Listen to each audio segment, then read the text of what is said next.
Ellie sat by her window, staring out into the moonless night. She hadn't spoken since Eliana answered the call. She kept replaying it in her mind.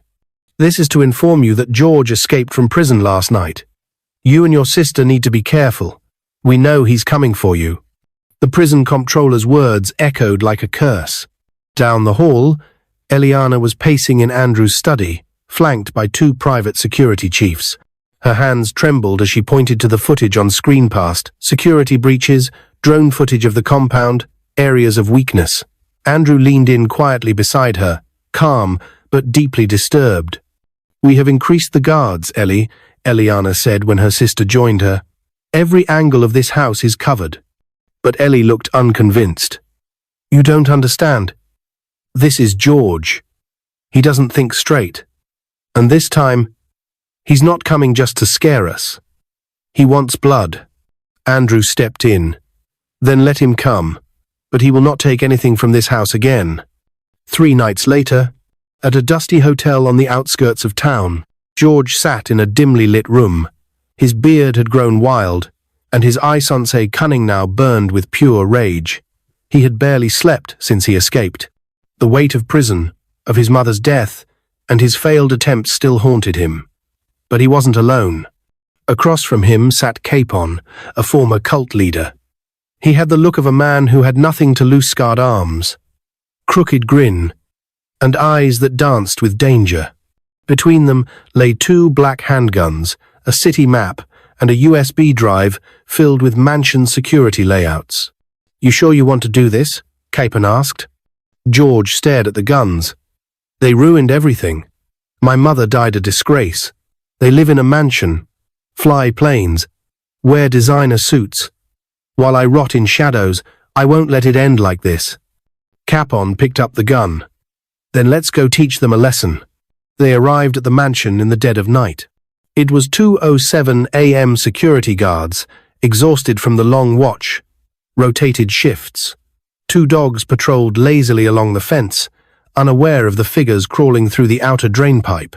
George and Capon moved like shadow-silent, deliberate, heartbeats matching the rhythm of the wind. They climbed the rear balcony using ropes and a metal hook. Inside the house, Ellie and Eliana were sleeping in their room. Both girls had been on edge since the warning, but had finally managed to rest. Thina knocked on the door. Eliana sat up immediately, her heart racing. "Did you hear that?" Ellie's eyes flew open. Another knock, this time louder. She rushed to the door just as Eliana grabbed her hand. "Wait, don't open it." But it was too late. The lock clicked, the door burst open, and there he stood, George, dressed in black, a gun in one hand, a sneer on his face. Capon entered behind him and raised his gun. Eliana gasped. "No, it can't be." Ellie's voice broke. "George, please, it doesn't have to be this way." "You took everything," George shouted. "You killed my mother. You took everything, her wealth, her legacy." "Your mother sold us," Eliana cried. "We were 3 years old. She threw us away for $5. George's hand trembled. "I don't care," he whispered. "I came to finish what she started. I am not here for stories." He waved his gun. "No phones. No screaming, else I will shoot both of you. Let's move." Within minutes, the house alarm rang, but it was too late. George and Capon had vanished with Ellie and Elliana. The entire country woke up to breaking news. Twin sisters, Nigeria's youngest pilots, kidnapped from their mansion. News channels exploded. Number "Bring Back Ellie and Elliana" trended within hours. Security teams scrambled. Andrew nearly tore apart his entire security crew. And Jonathan? He collapsed when he saw the news, sobbing like a broken child. "Not again. Not my daughters." Andrew gritted his teeth. "No ransom. No surrender. We will get them back." Somewhere in a hidden safe house outside Ogun State, Ellie and Elliana sat gagged and tied, their faces bruised, in a concrete room with only one small window. George paced the floor. Capon watched television in the corner, chuckling at the headlines. George picked up his phone and dialed. Jonathan's voice answered shakily. "George, please, Shut up, George barked at his father. I want it all. The inheritance, the shares, the land deeds, the entire Okoro estate. You have 24 hours, or I kill them both. No, please. Not them take mine instead. Take everything, Jonathan pleaded, sobbing. You don't get to choose anymore, George hissed. He ended the call. Then he turned to the twins. The world thinks you're heroes, but to me you're still the dirt your mother brought into my life. Elliana looked up with bloodshot eyes. And you are still just a scared little boy living in your mother's shadow. George's face twisted in rage. He raised the gun, and there was loud gunshot. The sound echoed. A scream followed. And then silence.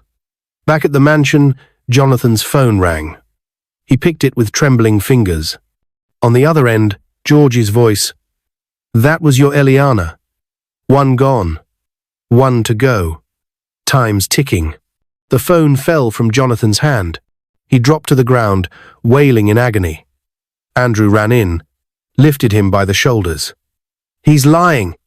You hear me? George is bluffing. He didn't kill her. That's a common tactics of criminals. He just wanted you to act and not listen to anyone again. George can't and wouldn't kill Elliana. Be strong, man. We will rescue them unscarred. I heard her scream. Jonathan wept. No, Andrew said, grabbing his shoulders. Elliana is alive, and we're getting them both out. Tonight. But could they make it in time? Could they find the girls before George really pulled the trigger? The next move would decide everything. And time was running out. The rain had returned. It poured against the roof of Andrew's mansion like an angry warning from the skies. Thunder cracked across Lagos, shaking windows and making the security lights outside flicker.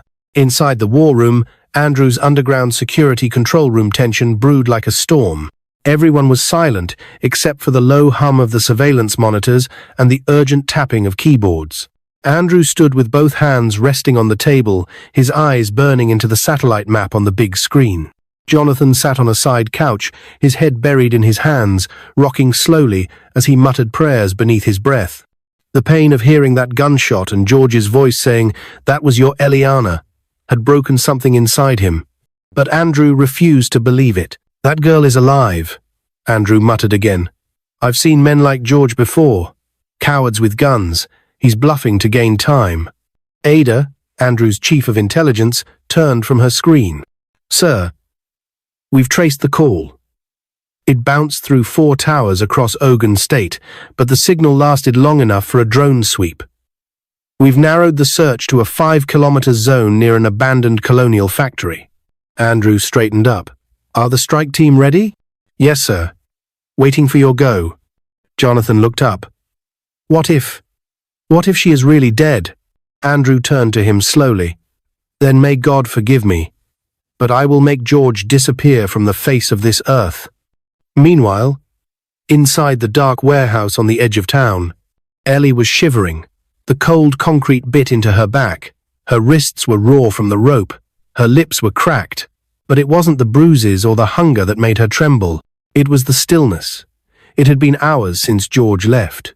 Elliana lay beside her, unconscious, her face pale, a bloody cut on her forehead where George had struck her with the gun after she insulted him. Capon had gone silent too, likely asleep in the room next door with their guns.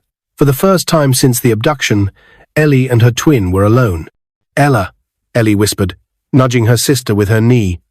No response. "Elliana," she said louder, her voice shaking. Her sister stirred slightly. Ellie let out a breath she hadn't realized she was holding.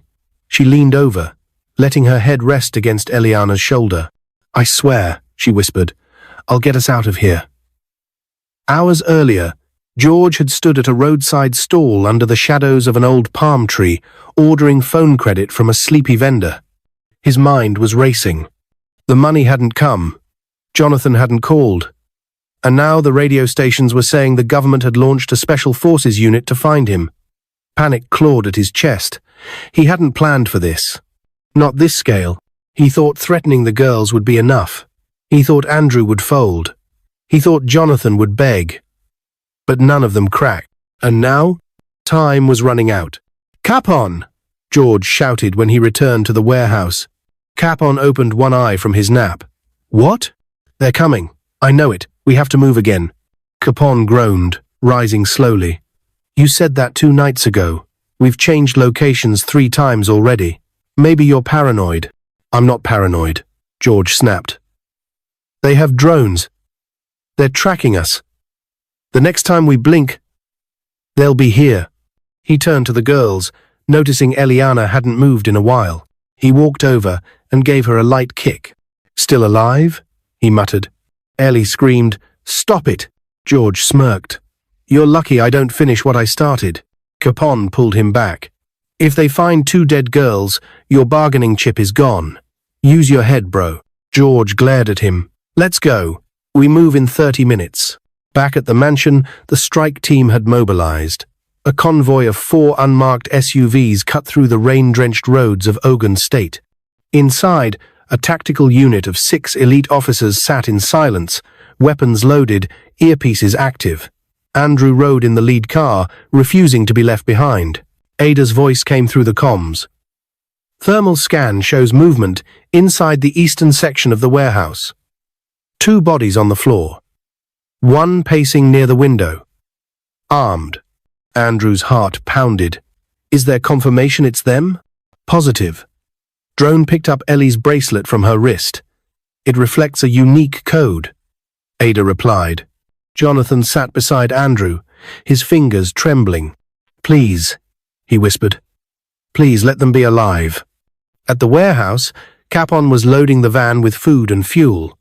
George stood watch near the front, holding his gun, nervously looking out through the cracked window. Suddenly, flash of red light. He ducked. "What was that?" Capon froze. "Laser. Bro. They found us." There was a loud gunshots. A single sniper shot took out the front tire of their getaway van. Then, sirens, shouts. "Police! Drop your weapons!" George panicked. "It's a setup." Capon ran for the side exit, firing blindly. But the moment he burst through the door, he was tackled to the ground, handcuffed in seconds. The guards neutralized him without a single bullet fired. Inside, George grabbed Ellie by the arm and pointed the gun to her head. "Come closer, and she dies," he screamed. Andrew stepped forward from the darkness, unarmed, his hands raised. "George, listen to me." "You!" George snarled. "This is your fault. If you hadn't taken them, if you hadn't turned them against Manon of this, would have happened." "They weren't yours to take," Andrew said calmly. "You left them to rot.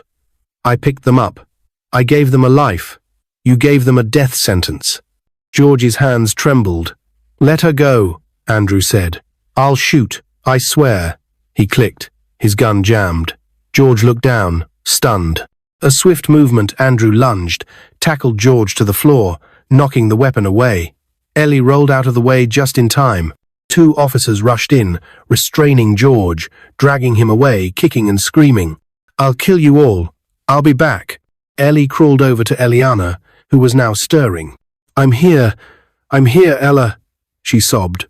Jonathan burst into the room moments later. When he saw his daughters alive, he dropped to his knees and cried harder than he had ever cried in his life. Back in Lagos, the mansion gates opened to receive a black convoy returning from victory. Ellie and Elliana stepped out, looking bruised but alive. Reporters outside gasped. Andrew waved them off. No statements today. Inside the house, the girls were examined by doctors. No broken bones, no internal damage, but trauma, yes. Deep trauma. Elliana had suffered a mild concussion. Ellie had rope burns and a sprained wrist. Andrew stayed with them every minute. So did Jonathan. And when the girls were finally able to sleep, Andrew walked out into the hallway and wept silently. Ada found him moments later. "Sir, George is in custody. His trial begins in 2 weeks." Andrew nodded. "He'll never touch them again." 1 week passed. Elliana walked slowly through the garden, hand in hand with Ellie. Their eyes were brighter, but something inside them had shifted. They had stared death in the face again, and survived. Andrew joined them. Thinking? He asked gently. Ellie nodded. We were almost gone. But you're not, Andrew said. Elliana looked at him. We want to do something. Anything. We want to sponsor a new program. For rescued children, Ellie said. Kids like us. And name it after Mum, Eliana added. Amanda's Wings. Andrew smiled. I'll make the call. 2 weeks later, the courtroom was silent as George stood in chains before the judge. Capon had already confessed. The evidence was overwhelming. The judge's voice thundered through the room. George Okoro, for kidnapping, conspiracy to commit murder, escape from lawful custody, and unlawful possession of weapons, you are hereby sentenced to death by hanging. George didn't blink. He turned to the gallery and spotted Ellie and Elliana, seated in black suits beside Andrew and Jonathan. He sneered. You'll see me again. Elliana stood. Her voice echoed. This time, we bury the darkness. That night, as rain fell softly across the mansion rooftop, the twins sat on the balcony with Andrew and their father, Jonathan. They didn't speak much. They just looked out at the city lights, grateful to be alive. Jonathan raised a glass of fresh juice. To survival, he whispered. Andrew raised his too, to second chances. Eliana looked at her twin. To our story. Ellie nodded. Which isn't over yet.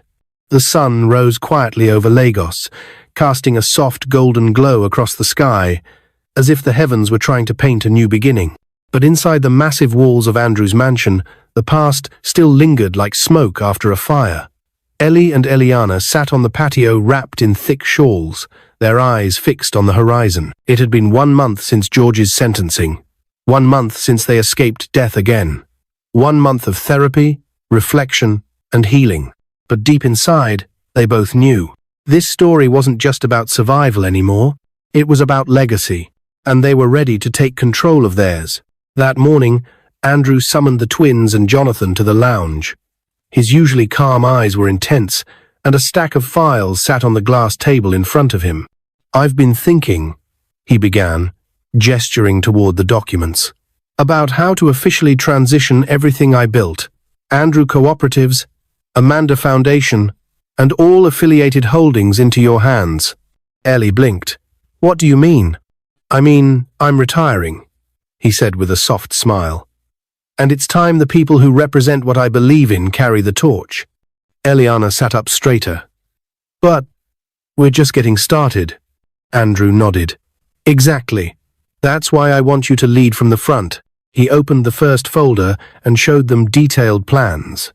Ellie would oversee the aviation logistics division, expanding flight paths and creating a mentorship pipeline for young girls in aviation. Eliana would head the creative arm documentaries, books, and school programs focused on trauma, recovery, empowerment, and rebuilding identity. Jonathan leaned forward, stunned. You're entrusting all this to them? Andrew smiled. I'm not entrusting it. I'm handing it over. Because they've earned it, and because they carry something I no longer can hope. Ellie and Elliana looked at each other. They didn't need time to decide. They simply nodded, together. We accept, Ellie said. With our whole hearts, Eliana added. That week marked a new chapter not just for them, but for the entire country. Their story became a national movement. Media houses ran a series titled From Soul to Soaring, the Ellie and Elliana story. Schools added their biographies to moral education curriculums. Talk shows invited them. Politicians tried to align with them. But the twins weren't interested in fame. They wanted change. So they launched Amanda's Wings, a nationwide initiative aimed at finding, rehabilitating, and empowering abused and abandoned girls. The first campaign? A search and rescue mission in 3 high-risk states. The results were staggering. In just 1 month, 57 girls were rescued from child labor, trafficking rings, and abusive homes. Each one given a new name, a school uniform, and a future. Meanwhile, George sat alone in a prison cell, the walls closing in on him like justice itself. He no longer yelled or threatened. His energy had drained. His eyes looked haunted. For the first time, he was forced to live with the truth. Not just of what he had done, but of what he had become. A broken boy raised by a bitter woman. A life fueled by envy, ending in ashes. The day of his execution drew closer. The wardens spoke about it casually. He overheard them laughing about the public turnout, expected journalists, cameras, activists. Everyone wanted to see the end of the man who dared lay hands on Nigeria's twin angels. But something unexpected happened 2 weeks before his scheduled death. Ellie and Elliana visited him. The prison guard couldn't believe his ears. "You want to see him?" Ellie nodded. "Just 10 minutes. We don't want cameras. We don't want an audience. We just want to finish this in our hearts." Inside the cold visitation chamber, George shuffled in with chains on his wrists and ankles. He looked thinner. His beard was unkempt. He didn't make eye contact, but when he saw them sitting across the glass, something in him broke. "I thought you came to mock me," he said. Elliana shook her head. "Number, we came to forgive you." George blinked. "Why?" "Because you're already dead," Ellie said softly. "Not by law, but by the choices you made. And because carrying hate for you is like drinking poison," Elliana added. "It only kills us." Tears welled up in George's eyes, but he didn't let them fall. I don't deserve it." "No, you don't," Ellie said, standing up. "But neither did we, when you pointed that gun at our heads." She placed her palm on the glass. "Goodbye, George." He nodded, lips trembling. "Goodbye." And that was the last time anyone ever saw them in the same room. Weeks later, George was executed in a silent prison yard under heavy rain. His last words were never made public. No family came, no priest, no flowers. His death made headlines. But his name was quickly forgotten. The world had moved on, and the twins, they were just beginning. That month, they signed a major partnership with Nigeria's Air Force to create an annual aviation boot camp for girls from rural areas. Ellie and Elliana each wore their uniforms proudly as they stood before rows of young hopefuls. "Look at us," Ellie told them. "We were once forgotten. But now," Elliana added, "we command the skies." At the graduation ceremony, they invited Jonathan to give a speech. He stood at the podium, his voice shaking. "I was once a carpenter, a runaway, a father who lost his way. But because of Grace and these 2 girls, I found my name again." He turned to Ellie and Elliana and smiled through tears. "You are not just my daughters. You are Nigeria's light." That night, a grand gala was held in Victoria Island. The hall sparkled with chandeliers, violins played softly, and the who of the country filled the room. But in the center of it all, Ellie and Elliana stood side by side in elegant dresses sewn sky blue, the other pearl white. The MC took the stage. "Tonight, we honor not just 2 pilots, but 2 warriors, from betrayal to brilliance, from poverty to purpose. The 2025 humanitarian icons of the year, Ellie and Elliana Okoro." The crowd erupted in applause. As they stepped up to receive their award, Ellie spoke first. "This story was never about revenge," Elliana continued. "It was about rising higher than those who tried to cage us," Ellie added. "And about proving that no matter where you start, your wings can still grow." The crowd rose to their feet in thunderous ovation. But among the claps and cameras, 2 men stood near the back of the hall, smiling quietly. Leon and Leonard, identical twins, brilliant engineers, both successful in their fields, and the men who had captured the hearts of Ellie and Elliana. It all started 3 months earlier. At a youth leadership conference in Abuja, the moment Leon met Ellie, they debated over drone technology and bonded instantly over aviation dreams. Meanwhile, Leonard bumped into Elliana at the art gallery section of the event, both admiring the same photo of clouds from 30,000 feet. And just like that, a spark. For once, Ellie and Elliana weren't fighting for survival, they were learning how to live. 6 months later, the twin wedding took place on the hills of Obudu Cattle Ranch, beneath a floral arch with soft petals raining from the sky. Jonathan cried as he walked them down the aisle. Andrew stood by his side, proud beyond words. Leon and Leonard waited at the altar, dressed in matching embroidered agbadas. The crowd was in a way, double wedding for Nigeria's most inspirational sisters. When the priest said, "You may now kiss the bride," the guests erupted in joyful cheers. And just like that, the wounds of the past were sealed with rings, vows, and new beginnings. 1 year later, Ellie held her newborn son Amari in her arms. His smile was soft, his curls thick like hers. Her husband Leon kissed her forehead and whispered, "He has your eyes." In the next room, Eliana rocked her baby girl Zinato sleep. Leonard watched from the doorway, saying nothing, just admiring the miracle. Ellie and Elliana had become mothers, not just to orphans around the country, but now to their own children. The cycle had changed. The bloodline reborn not in pain, but in purpose. On a calm Saturday, the whole family gathered under the mango tree at Amanda Academy. Leon, Leonard, the babies, Andrew, Jonathan, and dozens of rescued girls now part of the academy. As Ellie and Elliana stood in front of the tree, they placed their babies gently at its roots and took a photo, a symbolic reminder. From here, they were once forgotten. And from here, they chose to build everything. "We're not just survivors," Ellie said. "We're builders," Eliana added. And as the camera flashed, the wind danced through the leaves. As if Amanda herself whispered in the breeze, "You gave them away, but heaven gave them wings." What is your view about this story? Where are you watching from? If you like this story, comment, share, and subscribe to our channel for more interesting stories.